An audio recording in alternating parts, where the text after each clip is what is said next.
सांसदी जाने के बाद राहुल गांधी के हाथ से उनका सरकारी बंगला भी चला गया है। अब वो अपनी मां सोनिया गांधी के सरकारी आवास 10 जनपद पर शिफ्ट हो रहे हैं। इस पर खूब शोर शराबा भी हुआ है। कांग्रेस ने विरोध भी किया है, लेकिन कांग्रेस की ही प्रधानमंत्री और राहुल की दादी इंदिरा गांधी को तो न सिर्फ उनकी पार्टी से निकाला गया था, बल्कि उन्हें अपनी पार्टी का दफ्तर भी खाली करना पड़ा था, और वो भी तब जब वो देश की प्रधानमंत्री थी। लेकिन इंदिरा गांधी ने पलटवार किया, पार्टी भी खड़ी की और पार्टी का दफ्तर भी, जहां आज भी कांग्रेस का दफ्तर है, 24 अकबर रोड। नमस्कार, मैं हूं अविनाश और आप देख रहे हैं अनकट। वो 1969 का साल था। तब इंदिरा गांधी देश की प्रधानमंत्री थी और कांग्रेस के जिस सिंडिकेट या ओल्ड गार्ड यानी कि के कामराज, अतुल्य घोष, एस के पाटिल, एस निजलिंगप्पा और तारकेश्वरी सिन्हा ने कभी लाल बहादुर शास्त्री के निधन के बाद इंदिरा को प्रधानमंत्री बनाया था, वही ओल्ड गार्ड इंदिरा से खफा हो गया था। इसकी वजह यह थी कि शुरुआत में तो ओल्ड गार्ड को लगा था कि वो जो कहेंगे इंदिरा गांधी उस पर आंखें मूंद कर फैसला कर देंगी, लेकिन ऐसा हुआ नहीं। और जिस इंदिरा गांधी को लोहिया ने गूंगी गुड़िया कहा था, वही इंदिरा गांधी ओल्ड गार्ड के वर्चस्व के खिलाफ खड़ी हो गई। फिर तारीख आई 3 मई 1969। राष्ट्रपति जाकिर हुसैन का अचानक निधन हो गया, तो उपराष्ट्रपति रहे वीवी गिरी को कार्यवाहक राष्ट्रपति बनाया गया। लेकिन राष्ट्रपति का चुनाव भी होना ही था, तो सिंडिकेट ने नीलम संजीव रेड्डी को कांग्रेस का राष्ट्रपति उम्मीदवार घोषित कर दिया। वहीं 20 जुलाई 1969 को 14 बैंकों के राष्ट्रीयकरण के इंदिरा के फैसले पर बतौर कार्यवाहक राष्ट्रपति वीवी गिरी ने हस्ताक्षर किए और फिर अपने पद से इस्तीफा दे दिया। साथ ही उन्होंने निर्दलीय ही राष्ट्रपति चुनाव के लिए पर्चा भी दाखिल कर दिया। वहीं जनसंघ और स्वतंत्र पार्टी ने राष्ट्रपति चुनाव में अपना उम्मीदवार उतारा, जिनका नाम था चिंतामण द्वारकानाथ देशमुख, यानी कि सीडी देशमुख। सिंडिकेट या कहिए कि ओल्ड गार्ड को सबक सिखाने के लिए इंदिरा गांधी ने राष्ट्रपति चुनाव की वोटिंग से एक दिन पहले कांग्रेस के सांसदों से कहा कि वो अपनी अंतरात्मा की आवाज पर राष्ट्रपति चुनाव में वोट करें। इंदिरा का इशारा था कि कांग्रेस सांसद कांग्रेस के राष्ट्रपति उम्मीदवार नीलम संजीव रेड्डी को वोट न देकर वीवी गिरी को वोट दें। ऐसा ही हुआ भी। राष्ट्रपति चुनाव का नतीजा आया तो कांग्रेस के आधिकारिक कैंडिडेट नीलम संजीव रेड्डी चुनाव हार गए थे। निर्दलीय पर्चा भरने वाले वीवी गिरी राष्ट्रपति चुनाव जीत गए। अपनी हार से नाराज ओल्ड गार्ड के खेमे वाले कांग्रेस अध्यक्ष एस निजलिंगप्पा ने इंदिरा गांधी को कांग्रेस की प्राथमिक सदस्यता से बर्खास्त कर दिया। इसके बाद इंदिरा ने एक मीटिंग बुलाई। प्रधानमंत्री वो थी ही। सिंडिकेट ने इसका विरोध किया, लेकिन इंदिरा ने ओल्ड गार्ड के विरोध को दरकिनार कर एक नई पार्टी का ऐलान कर दिया।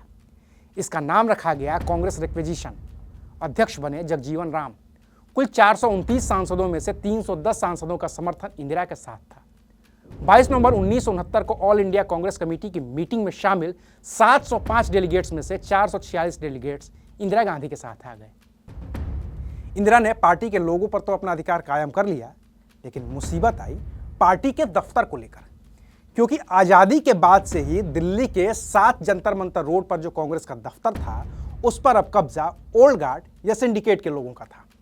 इंदिरा गांधी ने अपनी जो नई पार्टी बनाई, उसके लिए उन्हें अब एक दफ्तर की जरूरत थी। तो कांग्रेस के वफादार और नेहरू मंत्रिमंडल में मंत्री रहे एमवी कृष्णप्पा के घर विंडसर पैलेस को इंदिरा गांधी की बनाई नई पार्टी का अस्थायी दफ्तर बनाया गया।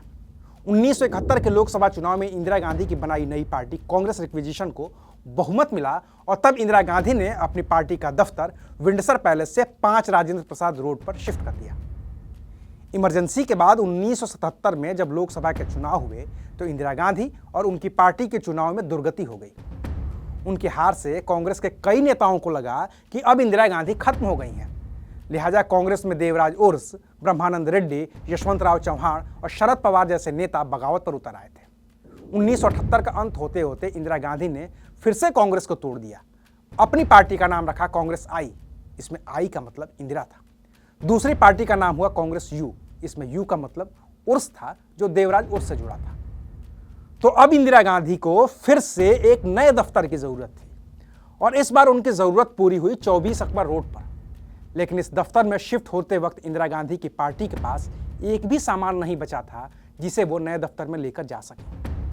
वरिष्ठ पत्रकार रशीद किदवई अपनी किताब 24 अकबर रोड में लिखते हैं कि 1977 का चुनाव हारने के बाद कांग्रेस में इंदिरा इतनी कमजोर हो चुकी थी कि उस वक्त कांग्रेस ऑफिस के सेक्रेटरी सादिक अली ने इंदिरा गांधी को कोई भी कागजात देने से इनकार कर दिया था।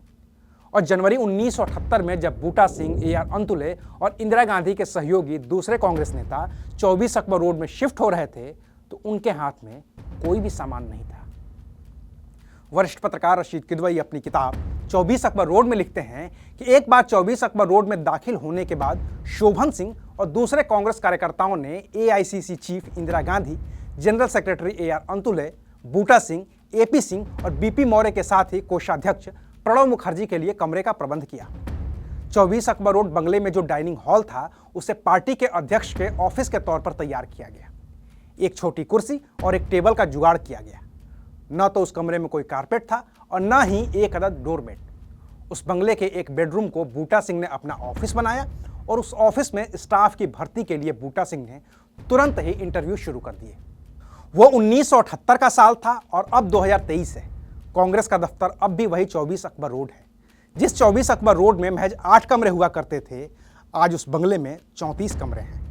जिस बंगले को दफ्तर बनाकर इंदिरा गांधी कभी वहां दाखिल हुई थी, जहां दरवाजे पर डोरमेट तक नहीं था, वहां आज बंगले के अंदर चप्पे चप्पे पर AC और एयर कूलर लगे हैं, फ्रिज है, टीवी है और वो तमाम सुविधाएं हैं जो किसी पार्टी के दफ्तर में होती हैं। तो ये इंदिरा गांधी का हौसला था, जिन्होंने 2 बार पार्टी तोड़ी और उसे नए सिरे से खड़ा किया। 1980 के लोकसभा चुनाव में इंदिरा गांधी ने जब वापसी की तो 1981 में पार्टी का नाम बदलकर कर दिया इंडियन नेशनल कांग्रेस। आज की जो कांग्रेस है ये वही कांग्रेस है जिसे 1981 में इंदिरा गांधी ने नाम दिया था। तब तक इंदिरा गांधी को चुनाव चिन्ह के तौर पर पंजा मिल चुका था, जो आज भी पार्टी का चुनाव चिन्ह है। अब कांग्रेस कमजोर है, हर रोज टूट रही, थोड़ा थोड़ा करके, लेकिन अभी इस पार्टी में कोई ऐसा नजर नहीं आ रहा है जो इसे जोड़ सके। तो आज के लिए बस इतना ही, फिर मिलेंगे नई खबर के साथ। देखते रहिए अनकट।